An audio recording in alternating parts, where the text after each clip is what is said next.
Le patron du groupe paramilitaire russe Wagner, Evgeny Prigojine, à l'origine d'une rébellion avortée contre le Kremlin en juin, figure sur la liste des passagers d'un avion qui s'est écrasé en Russie, ont indiqué mercredi les agences de presse russes. Les 10 passagers sont décédés, selon les autorités russes. Mais on ignore s'il était à bord. Cette capture d'écran extraite d'une vidéo diffusée sur le compte Telegram de Razgruska_Wagnera le 22 août 2023 montre le chef du groupe mercenaire russe Wagner, Evgeny Prigojine, s'adressant à la caméra dans un lieu non divulgué. Evgeny Prigojine était-il à bord de l'avion qui s'est écrasé en Russie? Selon les agences RIA Novosti, TASS et Interfax, se référant à l'agence russe du transport aérien Rosaviatsia, le nom d'Evgeny Prigojine figure sur le manifeste des passagers de cet avion qui devait relier Moscou à Saint-Pétersbourg le 23 août. Mais rien ne permet de confirmer qu'il était à bord. Il y avait 10 personnes à bord, dont 3 membres d'équipage.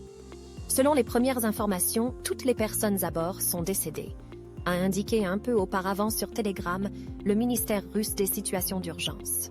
Le ministère russe des situations d'urgence mène des opérations de recherche, a-t-il encore précisé. 8 corps ont été retrouvés sur le site selon les services de secours. Les recherches se poursuivent. Des médias russes ont rapporté que Dmitri Autkin, le bras droit de Evgeny Prigojine, se trouvait aussi dans l'avion, sans que cela ne soit confirmé pour le moment. Les 2 hommes se seraient rendus à Moscou pour une réunion avec des représentants du ministère de la Défense.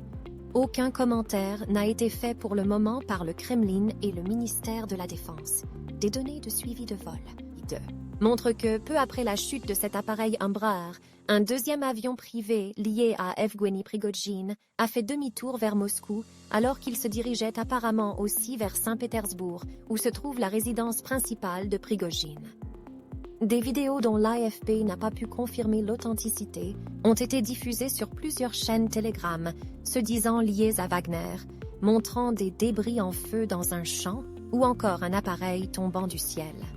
Le 23 juin, Evgeny Prigojine avait été à l'origine d'une rébellion dirigée contre l'état-major russe et le ministre de la Défense Sergueï Shoigu, menée par 16 hommes qui avaient brièvement capturé des sites militaires dans le sud de la Russie avant de se diriger vers Moscou. Evgeny Prigojine avait rapidement renoncé à cette mutinerie, en plein conflit en Ukraine. Elle avait pris fin le 24 juin au soir avec un accord prévoyant le départ en Biélorussie du patron de Wagner, tandis que ses combattants pouvaient le rejoindre, entrer dans l'armée russe régulière ou retourner à la vie civile. Le 21 août, il était apparu dans une vidéo diffusée par des groupes proches de Wagner sur les réseaux sociaux où il affirmait se trouver en Afrique.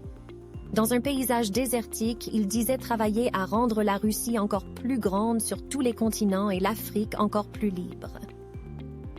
Alors même que la mort du patron de Wagner n'a pas été confirmée et qu'il pourrait falloir des jours pour obtenir les résultats des autopsies sur les cadavres, les réactions se multiplient. En Ukraine, un conseiller du président Zelensky a évoqué un signal. L'élimination spectaculaire de Prigojine et du commandement de Wagner 2 mois après leur tentative de coup d'État est un signal de Poutine aux élites russes avant les élections de 2024, a affirmé sur X, ex-Twitter, Mikhailo Podolyak, estimant que Poutine ne pardonne à personne. Le président américain Joe Biden, dans les montagnes de l'Ouest américain avec sa famille, a été informé de la situation, a fait savoir la Maison-Blanche. Nous avons vu ce qui a été rapporté. Si cela était confirmé, ce ne serait pas une surprise pour personne, a indiqué Adrienne Watson, porte-parole